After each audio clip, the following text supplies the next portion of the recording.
Welcome back for our 29-7 moment as we look at the biblical truth that God puts us in places all very uniquely and beautifully and intends for us to bring a picture of His grace and His peace and a promise that He will make all things new and He's going to bring universal flourishing to this world when Jesus comes back. To take that idea and for this week and maybe for a couple more weeks to think about it in terms of shalom or peace in our relationships. I want to do that by thinking about this idea that I notice is something I struggle with, and I think maybe as a culture, if we just take seriously and look at the world around us, we see that it's a challenge to the culture at large, is that we don't know how to listen. A lot of times my wife and I, when we fight, or even just argue a little bit, we'll catch ourselves saying something like, "You're not hearing me." And of course, when we say that, what we mean is that while you may be letting the words come to your ears, they're not passing your ear canal. They're not ultimately getting from your brain down to your heart. And that's a challenge for all of us. In especially anxious moments, we're very likely going to find ourselves struggling to listen well. And when I say listen, I mean actively engaging in what the other person says. To really get it. To spend enough time to slow down and hear what they're saying.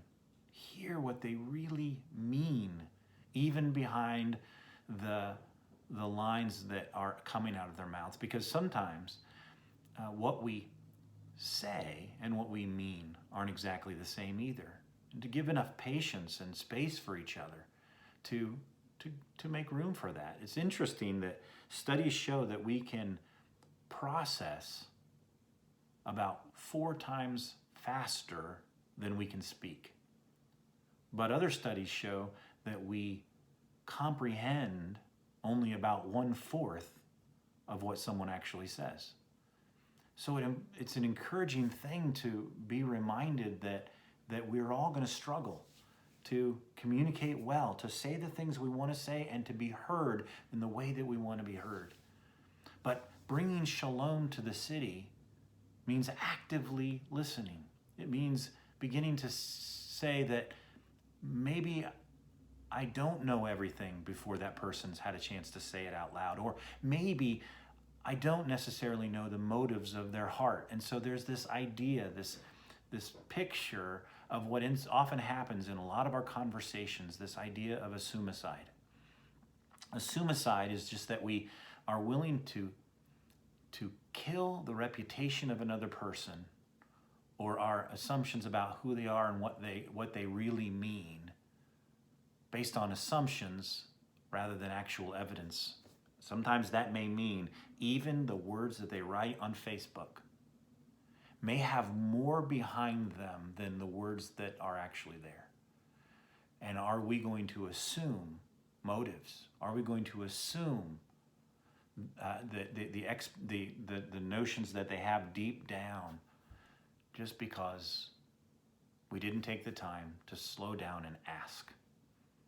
To really make sure that we are comprehending what they really mean to be saying. Can you give space for that this week?